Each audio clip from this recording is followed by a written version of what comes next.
and on. So let's bring in somebody who knew Whitney Houston very well. He interviewed the pop singer several times. We're joined by entertainment journalist Jawn Murray. Good morning. Thanks for being with us so early this morning. Good morning. We're talking about this untimely death, but was it really untimely? I mean, were we watching a downward spiral, unfortunately, with Whitney Houston? Well, we all know about Whitney Houston's history with drug abuse, and Whitney, in her infamous interview with Diane Sawyer, talked about cocaine and several other illegal drugs. So for her to die from prescription drugs, not the illegal stuff that had affected her voice, affected her career, and affected so many aspects of her life, I think that's shocking to some, because if people thought she was going to go, it was going to be the struggle that she battled for so long. That's such a good and important difference to talk about. It was perhaps legal drugs, not illegal. Jawn, you just mentioned Diane Sawyer. Here is a portion of her big interview with Whitney Houston back in 2002 that you were alluding to. If you had to name the devil for you, is devil among them? That would be me. I could tell you that I am not self-destructive. I'm not a person who wants to die.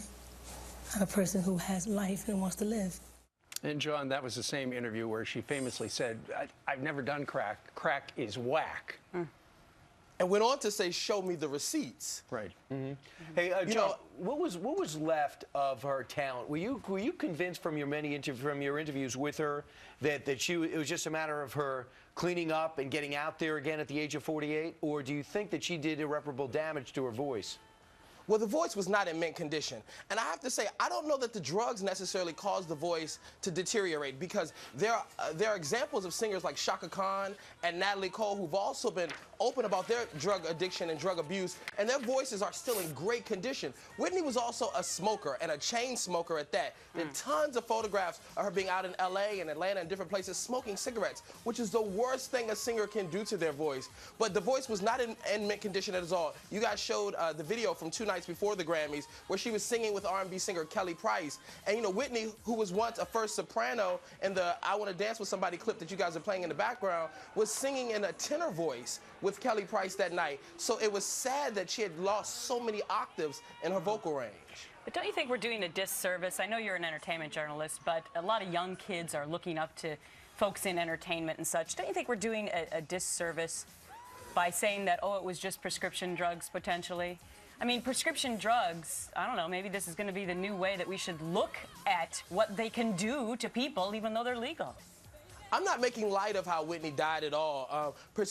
Any abuse of any type of drug is wrong. Whether it is illegal drugs or prescription drugs, there is an epidemic in this country where people are abusing sleeping pills, prescription drugs, all types of forms of drugs, and so that needs to be addressed.